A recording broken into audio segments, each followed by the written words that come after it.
Manuel, yo quiero aprovecharte para que tú tengas otra lectura. Así que yo quiero que Manuel, junto con Manuel, leamos en Filipenses capítulo 1 y vamos a leer desde el verso 12 hasta el 26. Filipenses capítulo 1, desde el verso 12 hasta el 26. Bien, hermanos, vamos entonces a aprovechar para descansar, ponernos de pie. Vamos a tener esta lectura de la palabra de Dios en Filipenses capítulo 1, desde el verso 12 hasta el 26. Dice así la palabra del Señor. Quiero pues que sepáis, hermanos, que las cosas que me han sucedido han redundado más bien para el progreso del Evangelio. De tal manera que mis prisiones se han hecho patentes en Cristo en todo el pretorio y a todos los demás. Y la mayoría de los hermanos, cobrando ánimo en el Señor con mis prisiones, se atreven mucho más a hablar la palabra sin temor. Algunos a la verdad predican a Cristo por envidia y contienda, pero otros de buena voluntad. Los unos anuncian a Cristo por contención, no sinceramente, pensando añadir aflicción a mis prisiones, pero los otros por amor, sabiendo que estoy puesto para la defensa del Evangelio. ¿Qué pues? Que no obstante, de todas maneras, o por pretexto o por verdad, Cristo es anunciado, y en esto me gozo y me gozaré aún. Porque sé que por vuestra oración y la suministración del Espíritu de Jesucristo, esto resultará en mi liberación, conforme a mi anhelo y esperanza de que en nada seré avergonzado. Antes bien, con toda confianza, como siempre, ahora también será magnificado Cristo en mi cuerpo, o por vida o por muerte. Porque para mí el vivir es Cristo y el morir es ganancia. Mas si el vivir en la carne resulta para mí en beneficio de la obra, no sé entonces qué escoger. Porque de ambas cosas estoy puesto en estrecho, teniendo deseo de partir y estar con Cristo, lo cual es muchísimo mejor. Pero quedar en la carne es más necesario por causa de vosotros. Y confiado en esto sé que quedaré, que aún permaneceré con todos vosotros para vuestro provecho y gozo de la fe, para que abunde vuestra gloria de mí en Cristo Jesús, por mi presencia otra vez entre vosotros. Que el Señor añada su bendición a este pasaje de su palabra leído. Gracias, pueden sentarse. Gracias, Señor, por tu palabra. Que tu Santo Espíritu la bendiga en nuestra mente y corazón. Que nos dé la gracia para explicarla y la iluminación para entenderla y resulte de gran edificación para nuestra vida.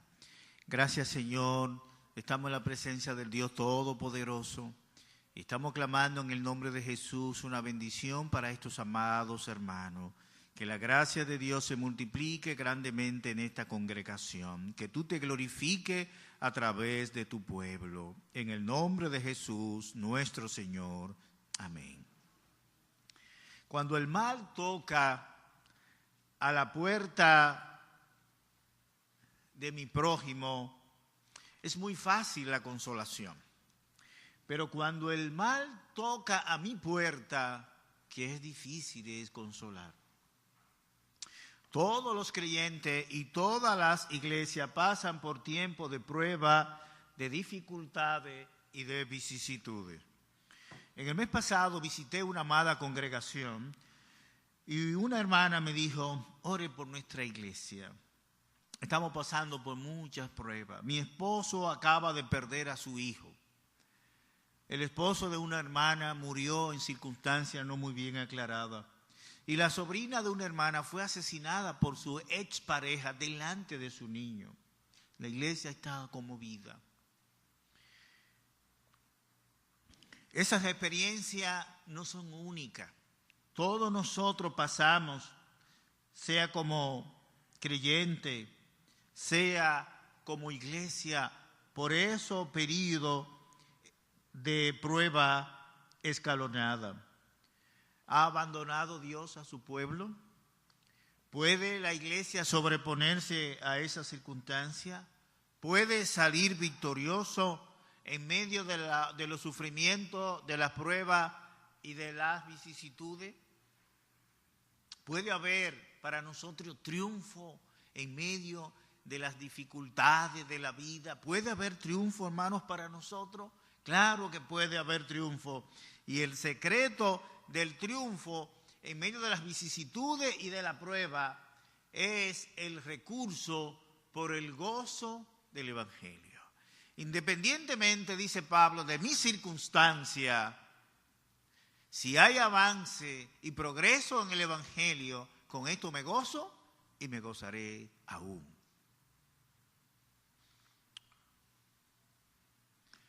Cuando Pablo escribe a los hermanos de Filipo, le dice, quiero que ustedes sepan, hermanos, ¿verdad?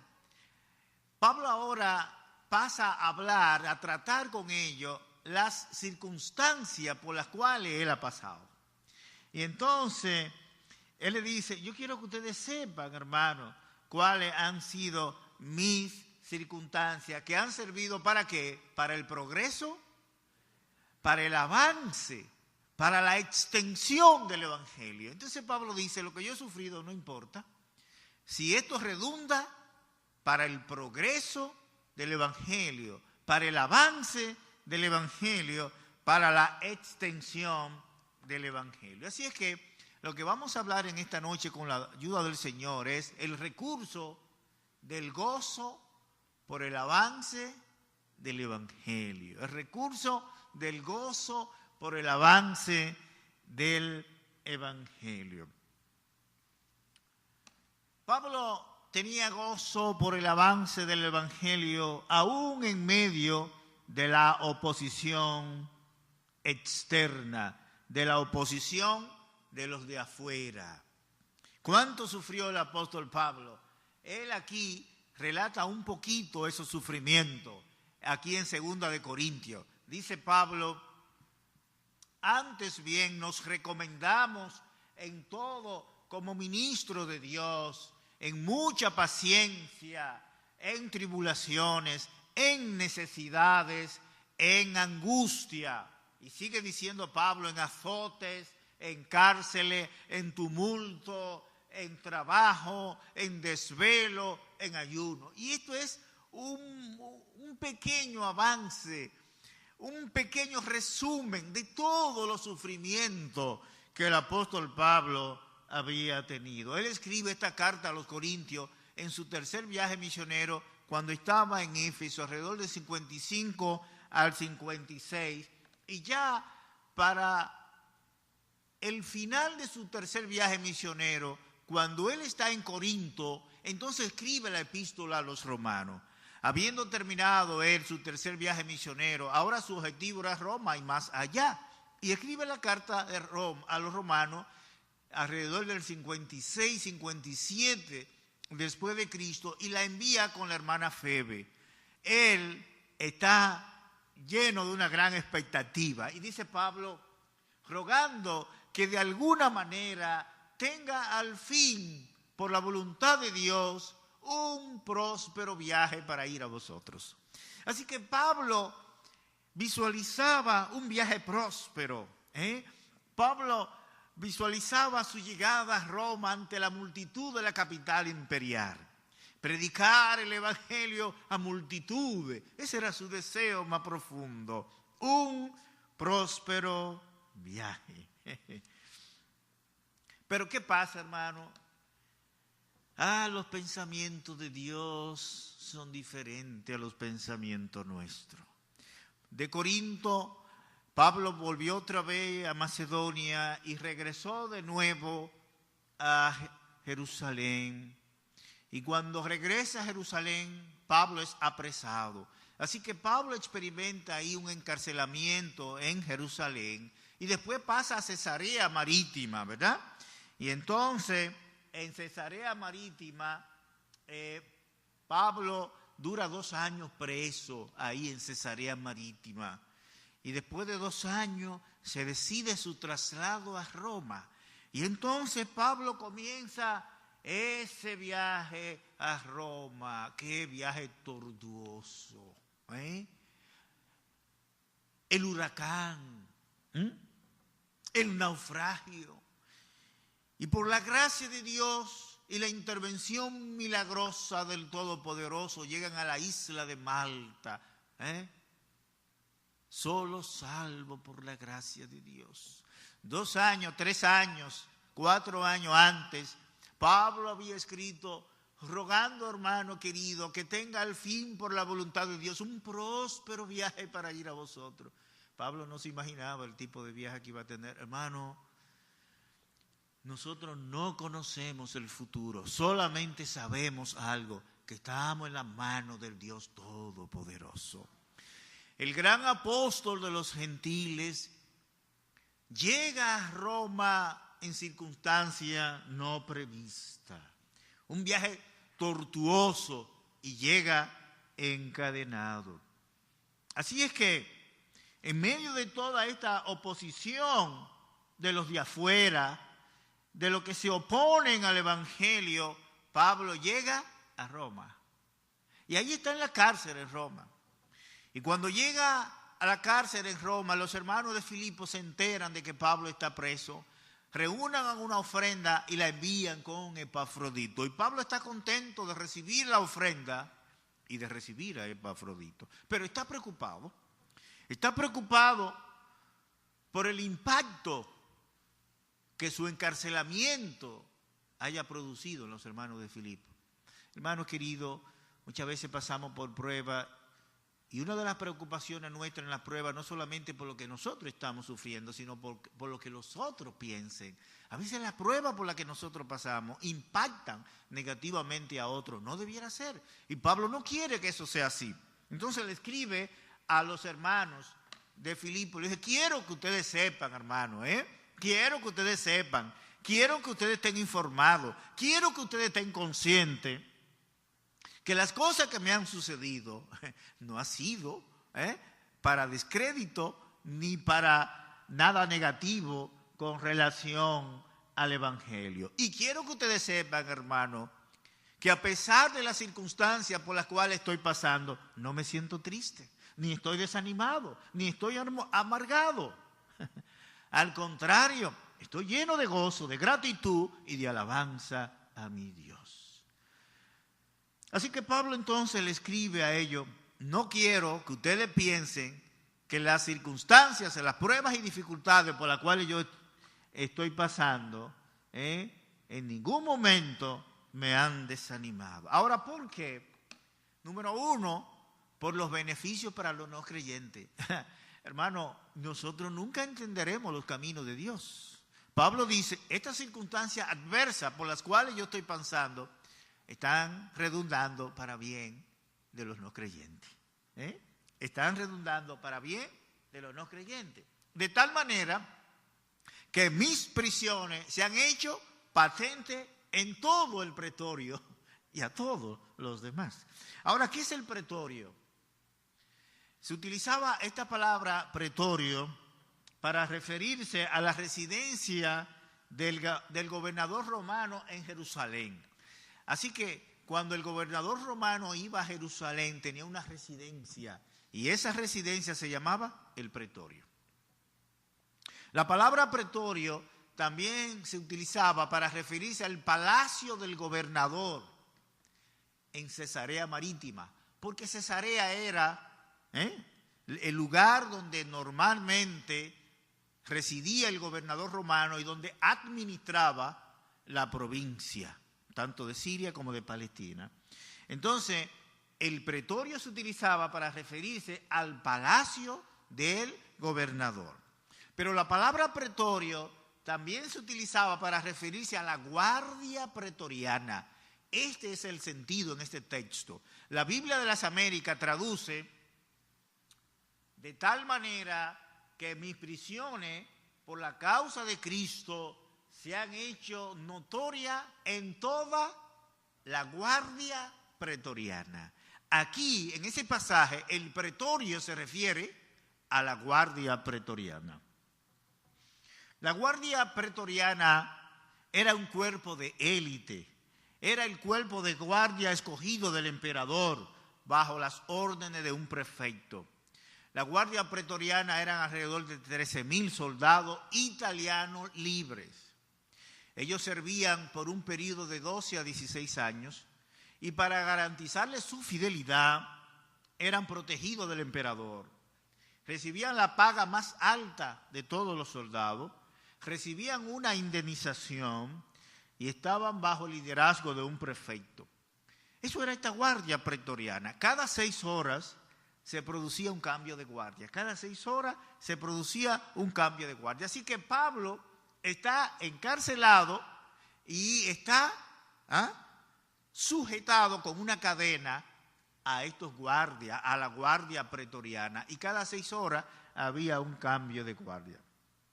Muchos presos estaban presos por asesinato, por hurto, por alterar la paz del imperio. Pero Pablo, el siervo de Dios, estaba preso por la causa de Cristo. Y Pablo dice, esto ha sido notorio, que yo estoy preso por causa del nombre glorioso de nuestro Señor Jesucristo. Ahora Pablo, cuando anticipaba su viaje a Roma, veía la multitud a las cuales él podía predicar. ¿Qué diferencia, hermano? El único público que Pablo tenía para predicar eran estos guardias. No había multitudes. Pablo solo tenía como público la guardia pretoriana. Y estos soldados fueron conmovidos por Pablo. Primero la vida de Pablo. Ellos vieron a este hombre, la amabilidad de Pablo, el gozo de Pablo, la paz de Pablo, la preocupación sincera de Pablo por ello, la manera tranquila en que él soportó el encarcelamiento sin quejarse. Eso vale más que cualquier mensaje. ¿Y qué hombre es este? Gozoso con estas cadenas. Nunca lo oyeron quejarse. En segundo lugar, el mensaje de Pablo. ¿Cuántas veces esta guardia pretoriana escuchó de los labios de Pablo su testimonio de cómo se convirtió camino a Damasco? Las oraciones. Todas las oraciones que están registradas en Colosenses, todas las oraciones que están registradas a los Efesios, todas las oraciones que están registradas en el libro a los Filipenses, la hizo Pablo encadenado con estos soldados. No tenía un lugar privado para orar, era ahí encadenado. Y ellos oyeron a este hombre orar. Y cuando lo oían orar, ellos sentían la presencia de Dios, porque estaba hablando con un Dios vivo y verdadero. Resultado, muchos de estos de la guardia pretoriana se convirtieron a Cristo. Y ellos, los de la guardia pretoriana, entonces llevaron el evangelio a la casa del emperador. Pablo, al final de su libro, cuando le dice a los hermanos de Filipo, le dice él, saludo de parte de todos los santos, especialmente quienes, los de la casa del emperador. Los de la casa del emperador. ¿Y cómo llegó el evangelio a la casa del emperador? A través de la guardia pretoriana. A lo mejor Pablo no hubiera podido llegar a la casa del emperador con el mensaje del evangelio. Y el mensaje del evangelio llegó a la casa del emperador a través de la guardia pretoriana. Alguien escribió, cada circunstancia de la vida es una plataforma sobre la que la gracia transformadora de Dios se puede manifestar en la vida de los que pertenecen al Señor. Y aún más, esta guardia pretoriana eran trasladadas de localidad en localidad, de tal manera que se convirtieron en evangelistas itinerantes. Fueron misioneros multiplicadores del mensaje del evangelio. Cualquiera de nosotros dice, yo no entiendo a Dios. El ministerio de Pablo en Roma fue un rotundo fracaso. Llegar preso y encadenado. Oh, hermano, más que un rotundo fracaso, fue un tremendo éxito, una tremenda victoria para la gloria de Dios. Oh, profundidad de la riqueza, de la sabiduría de Dios. ¿Quién entendió la mente del Señor? ¿O quién fue jamás su consejero? De Él y por Él y para Él son todas las cosas. A Él sea gloria en la iglesia por los siglos de los siglos. Lo que para muchos fue una derrota, en los planes de Dios fue una tremenda victoria.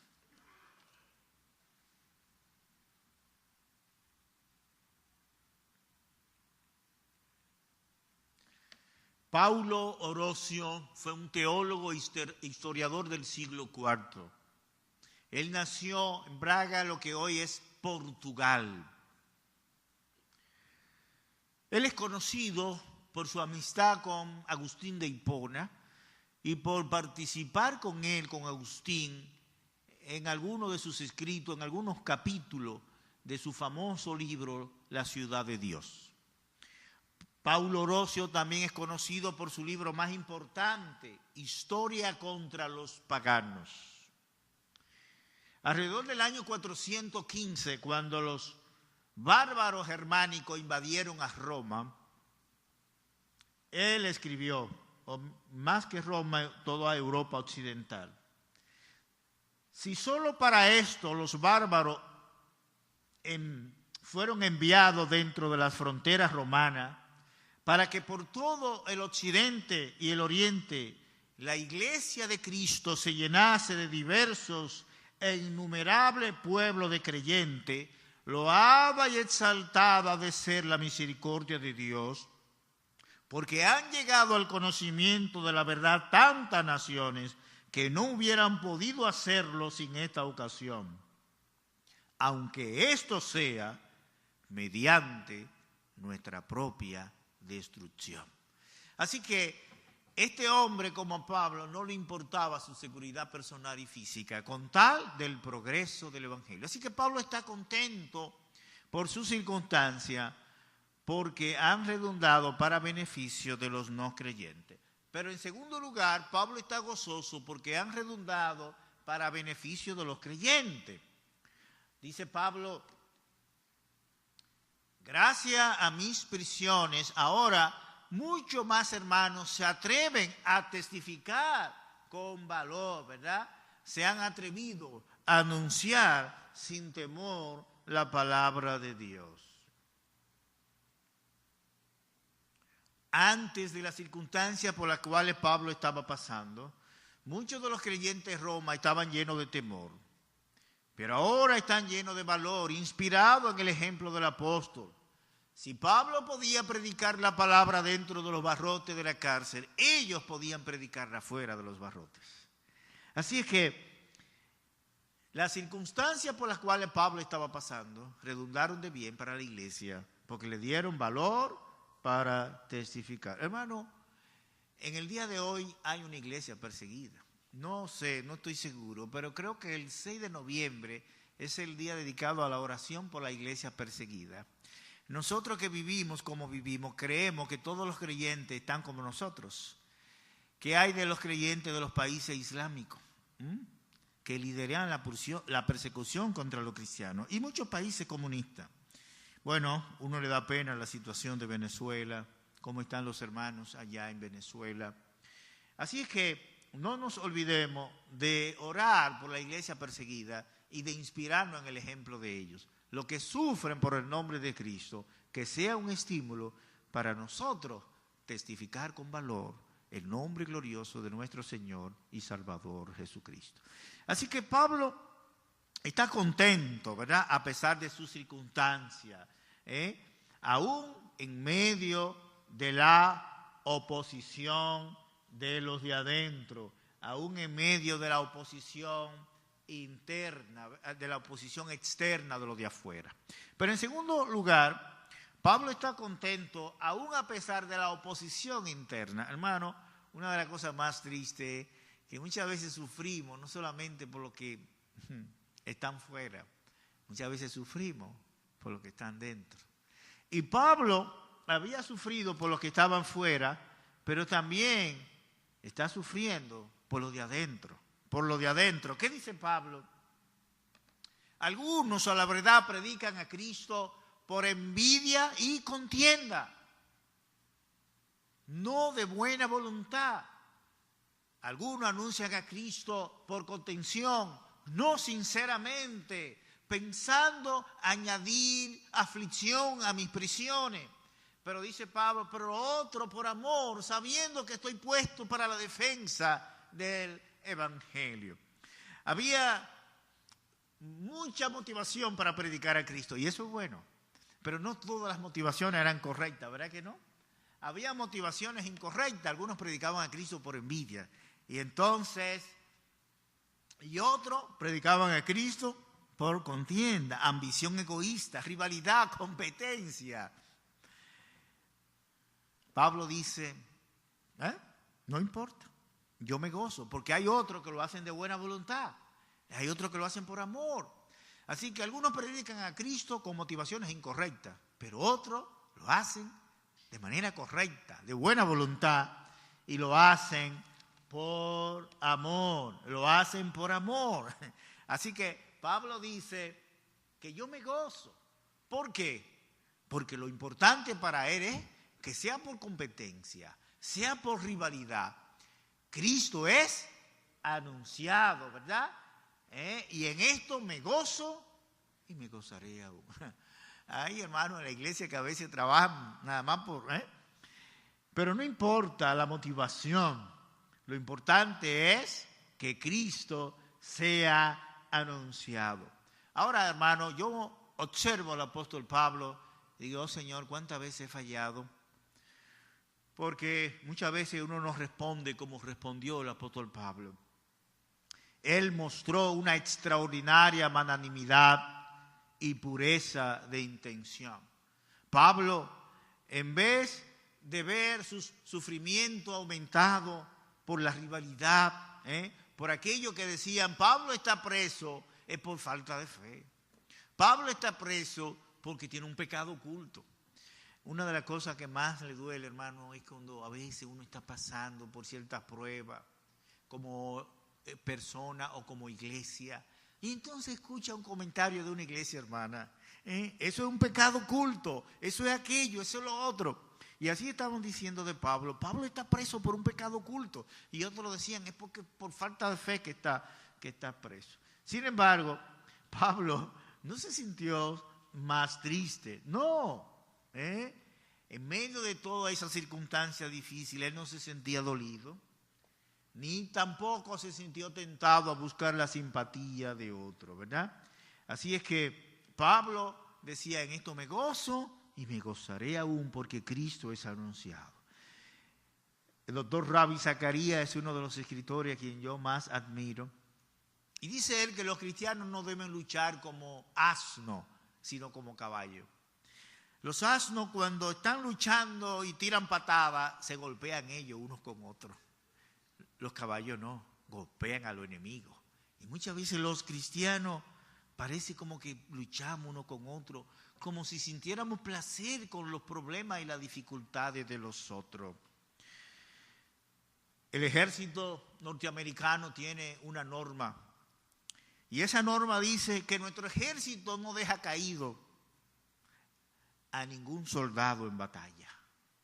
Así que existe ese principio, soldado caído, soldado rescatado. Pero leí un pensamiento muy triste que decía que el cristianismo es el único ejército que deja a su soldado caído en batalla. Eso es una declaración triste. A veces somos tan duros con los caídos y no tenemos un espíritu de restauración. Billy Graham, no hay duda que fue el evangelista más grande del siglo XX. Él murió casi de 100 años el año pasado. Ahora, ¿cuántas críticas no tuvo que soportar Billy Graham? Me dio mucha tristeza de ver a algunas personas emitiendo opiniones tan severas y virulentas contra el hermano Billy Graham. Pero Billy Graham aprendió de Pablo, fue benigno. Él cada vez que recibía una crítica, él no ripostaba. Él decía, una oportunidad para revisarme. En una ocasión que vino nuestro hermano MacArthur aquí y que dijo algo, yo me quedé sorprendido con algunos hermanos que no sé de dónde le salió de repente tanta espiritualidad y sufrió una crítica tan ácida. Bueno, eso pasa, mis hermanos. Aún dentro de la iglesia a veces pasamos por situaciones difíciles de oposición interna. Pablo estaba gozoso con la oposición de los de afuera y con la oposición de los de adentro. Me gozo y me gozaré aún porque Cristo es anunciado. Ahora, en tercer lugar, Pablo se goza aún en medio de una posible sentencia de muerte. Ya sabemos que Pablo apeló hacia el emperador y él está esperando la sentencia de Nerón. Él tenía la confianza de ser liberado, pero él sabía que Nerón podía evacuar una sentencia condenatoria contra él. Y esa sentencia condenatoria podía implicar una sentencia de muerte. Así que en medio de una posible sentencia de muerte, Pablo está lleno de gozo. ¿Y por qué él está lleno de gozo? Porque él confiaba en el triunfo de la causa del Señor. Sea lo que sea, la causa del Señor iba a triunfar. Y él estaba lleno de gozo. ¿Y por qué él pensaba que la causa del Señor podía triunfar?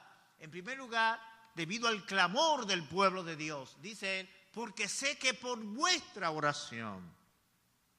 Ahora vamos a imaginarnos el cuadro. Por un lado está el imperio romano, el poderoso imperio romano. Por otro lado está una iglesia en un punto, en una ciudad llamada Filipo. Pero era una iglesia pequeña, era una iglesia débil, era una iglesia pobre. Hermano, y Pablo tenía total confianza en la oración de sus hermanos, de esa iglesia pequeñita. Ahora, él había solicitado las oraciones muchas veces. Cuando él escribe a los hermanos de Roma, dice, yo les ruego que ustedes me ayuden orando por mí a Dios. Cuando le escribió a los hermanos de Éfeso, igualmente, y por mí preso por el nombre de Cristo. Y a los hermanos de Tesalónica varias veces le dijo, yo quiero que oren por mí. Así que Pablo tenía total confianza en las oraciones.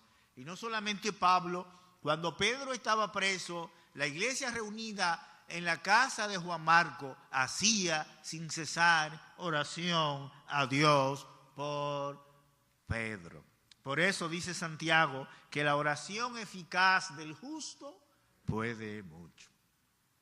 La reina de Escocia, María la Católica, dijo, yo le temo más a las oraciones de Juan Knox que a todos los ejércitos de Europa juntos. El poder de la oración. Y Pablo está confiado en el triunfo de la causa del Señor. ¿Por qué? Por las oraciones de los santos. Bueno, nuestro hermano Robert Faña estuvo muy grave y las iglesias se unieron en oración por nuestro hermano, como hace mucho no se reunían para levantar un clamor a favor de nuestro hermano. La enfermedad de nuestro hermano fue un incentivo para la oración ferviente de la iglesia. Y Pablo confiaba en la oración del pueblo de Dios. Pero en segundo lugar, Pablo confiaba en la ayuda del Espíritu Santo y la suministración del Espíritu Santo. La suministración del Espíritu Santo es la presencia del Espíritu Santo quien obra poderosamente para consolar, fortalecer y para liberar a su pueblo. Un siervo de Dios dice, el poder del Espíritu Santo se refiere a los infinitos recursos que el Espíritu Santo da para capacitar a los creyentes a mantenerse firmes, sean cuales sean sus circunstancias. MacArthur dijo, la palabra de Dios, las oraciones de los santos y el poder del Espíritu Santo siempre obran unidos para el bien de los siervos de Dios. Así que Pablo confiaba no solamente en la oración de los santos, sino en la suministración del Espíritu Santo. En tercer lugar, Pablo confiaba en la promesa divina. Dice Pablo conforme a mi anhelo y esperanza de que en nada seré avergonzado. En nada seré avergonzado. Pablo sabía que las promesas de Dios eran en el sí, en el amén, que Él es fiel para cumplir lo prometido y que los hijos de Dios no serán avergonzados. Los hijos de Dios no serán avergonzados. Cuando él estaba en Corinto, en medio de la oposición, en el capítulo 18 de los Hechos, el Señor se le apareció y dice: Pablo, no temas, yo estoy contigo. Y cuando iba en el viaje a Roma, en el Mediterráneo, había la expectativa de que todos murieran. Y el Señor se le aparece y dice: Pablo, no temas, ninguno va a perder la vida. Así que Pablo sabía que la promesa del Señor era en el sí y en el amén. Y él podía confiar completamente en la promesa del Señor. Ahora, en cuarto lugar, Pablo confiaba en la soberanía de Dios, ¿verdad? En la soberanía de Dios. Dice Pablo: ahora también será magnificado Cristo en mi cuerpo, o por vida o por muerte, porque para mí el vivir es Cristo y el morir es ganancia. Así que Pablo confiaba no solamente en las oraciones, no solamente en la suministración del Espíritu Santo, no solamente en la promesa divina, sino que también confiaba en la soberanía de Dios. Ahora Cristo será magnificado en mi cuerpo, o por vida o por muerte. Me gusta esta cita de McDonald. Dice McDonald: Cristo será magnificado por labios que den un feliz testimonio de Él, magnificado por manos empleadas en su feliz servicio, magnificado por pies demasiado felices para acudir a sus negocios, magnificado por rodillas felizmente doblada para interceder por su reino. Magnificado por hombros felices de llevar la carga de los otros. Ese es un pensamiento lindo, hermano. Vamos a resumirlo. Magnificado por labios. ¿Qué hacen esos labios? Testifiquen de nuestro Señor Jesucristo. Magnificado por manos dispuestas para servir. Magnificado por pies diligentes para trabajar. Magnificado por rodilla felizmente doblada para interceder por los demás. Y por hombro que lleven la carga de su hermano para ayudar a su prójimo. Así que él quería magnificar al Señor en todo. Magnificar al Señor en todo. Ahora, mis hermanos, pasamos por vergüenza. ¿Nos deja Dios avergonzados a nosotros los creyentes? Es Dios un Dios que no cumple su promesa y que hace que nosotros pasemos por vergüenza. Bueno, cuando estudiamos en días pasados el libro de Job, a mí ese pasaje nunca se me olvidó y quiero que no se lo olvide a nadie. Job dice: aunque él me matare, en él esperaré.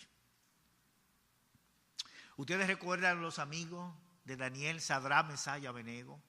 Nabucodonosor construye una estatua y manda que le adoren. Bueno, chivatearon a los amigos: oh rey, esos judíos, ellos no obedecen tu decreto y no se arrodillan ante la estatua que tú has construido. Nabucodonosor lo llama: Sadrach, Mesach y Abednego, ¿es verdad esto? ¿Ustedes están dispuestos para que al son del arpa, del salterio y todo instrumento musical se postren y adoren a mi estatua? Si no, ¿saben lo que le va a esperar? Van a ser lanzados al horno de fuego. ¿Y qué les respondieron?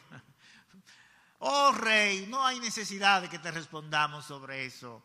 Tú sabes que no vamos a adorar esa estatua, que el Dios a quien servimos nos librará del horno de fuego y nos librará de tus manos. Pero ¿qué más dijeron ellos? Y si no nos librare, no lo adoraremos. Ellos confiaban en el poder de Dios, pero también confiaban en la soberanía de Dios.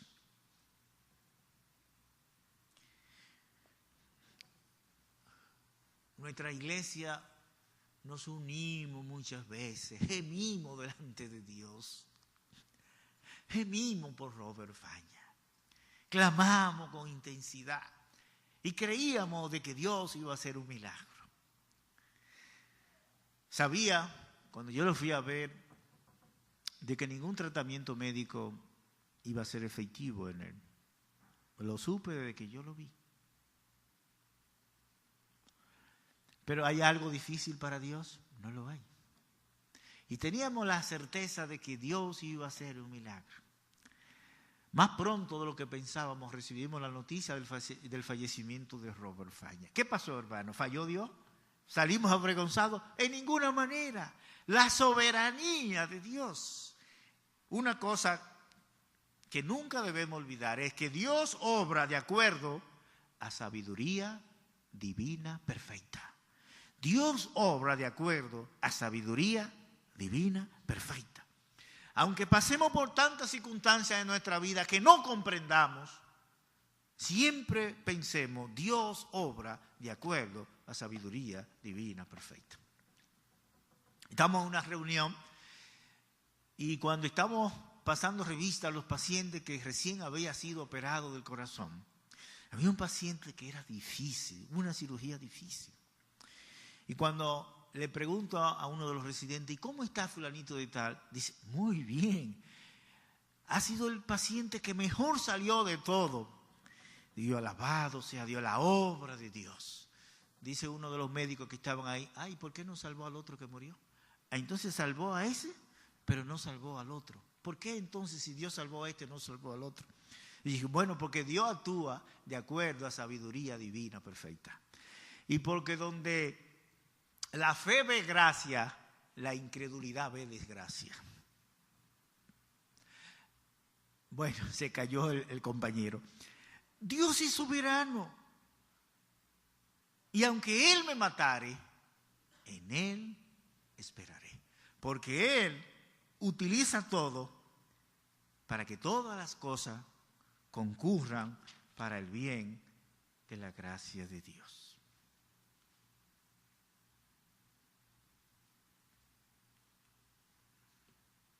Ahora, finalmente, bueno, yo creo que había terminado, pero no he terminado, no sé si me dan unos minutitos más. Finalmente, Pablo está gozoso por el Evangelio, aún a pesar de los sufrimientos físicos, aún a pesar de los sufrimientos físicos. Dice Pablo, más si el vivir en la carne resulta para mí en beneficio de la obra, no sé entonces qué escoger. Así que Pablo dice, a pesar de los sufrimientos físicos, yo quisiera quedar en este cuerpo físico si esto resulta para el bien de la obra de Dios. Así que tanto por el beneficio de la obra, Pablo está dispuesto a sufrir todo esos sufrimientos físicos de lo cual él estaba pasando. Si esto redunda para el progreso de la fe de los creyentes. Guillermo Carey dijo, estoy lejos de estar desanimado. Aunque nunca tuviera éxito, sin embargo estoy resuelto en las fuerzas del Señor, a vivir y morir persistiendo en este trabajo. El valor de las almas, el placer que tengo en el mismo trabajo, el aumento del reino del Redentor, son para mí motivo suficiente para hacerme morir en el trabajo que he emprendido. Palabra tremenda de este gran siervo de Dios, Guillermo Carey. Los últimos versos de este capítulo 1 son la aplicación de todo lo que Pablo ha dicho. Solamente os ruego que os comportéis como es digno del Evangelio de Cristo.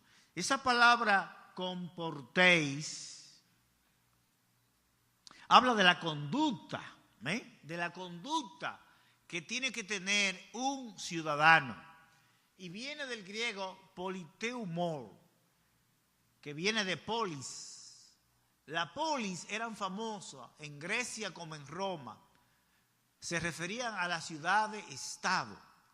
Y cada ciudadano que pertenecía a una polis se sentía orgulloso y procuraba comportarse de una manera acorde con su estatus social. Ahora Pablo le dice a los hermanos de Filipo, ustedes tienen una doble ciudadanía. Ustedes tienen una polis terrenal y una polis celestial.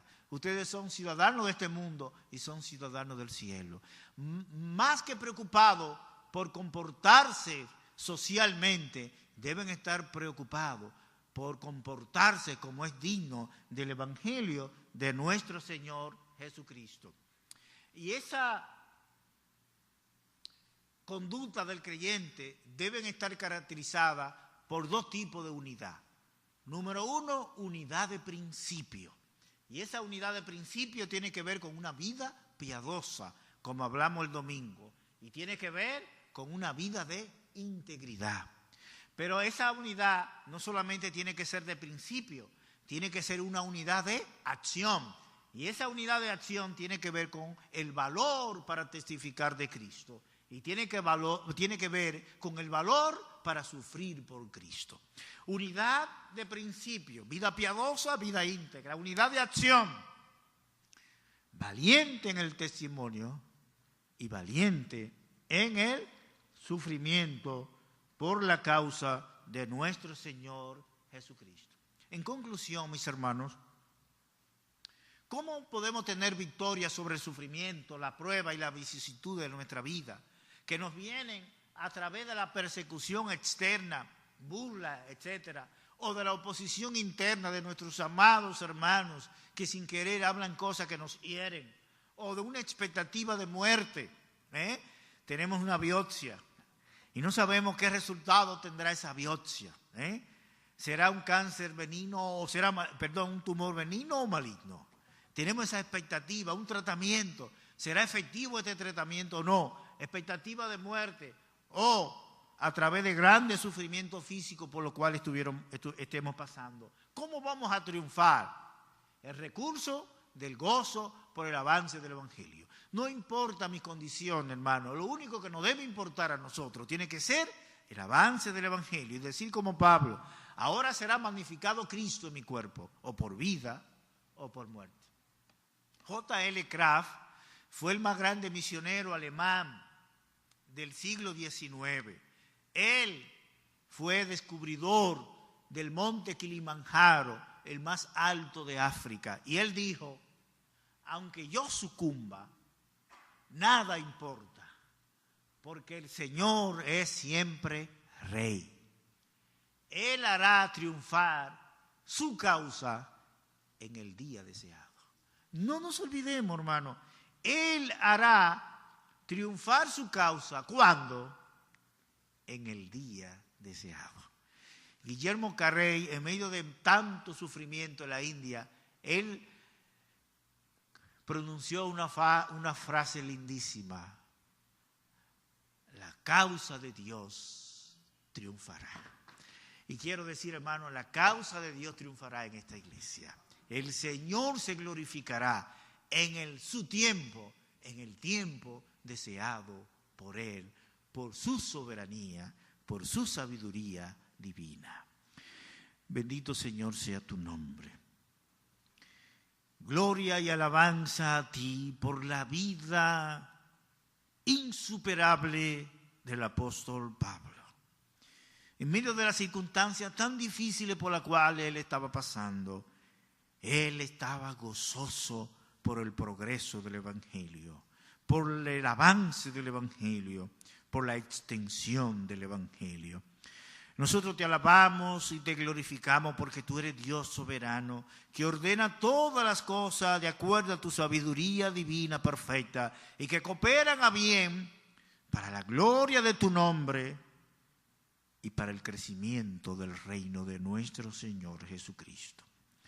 Oro para que la palabra compartida en esta noche sirva de bendición para mi vida y por la suministración del poder del Espíritu Santo me ayude siempre, Señor, a testificar de ti en medio de las circunstancias difíciles y de los sufrimientos, de las pruebas y de las vicisitudes de la vida. Y oro que la gracia de Dios se derrame abundantemente sobre esta amada iglesia, la suministración del Espíritu de nuestro Señor Jesucristo, que haya aquí una verdadera efusión del Espíritu Santo que lleve a tu iglesia por ese triunfo planificado por ti. Tú eres el dueño, la cabeza de la iglesia. Tú eres quien edifica la iglesia y tu iglesia está en tu mano. Nosotros te bendecimos, nosotros te adoramos, nosotros te glorificamos ahora y siempre por Jesús, nuestro Salvador. Amén. Hermano, Dios nos guarde, Dios nos bendiga.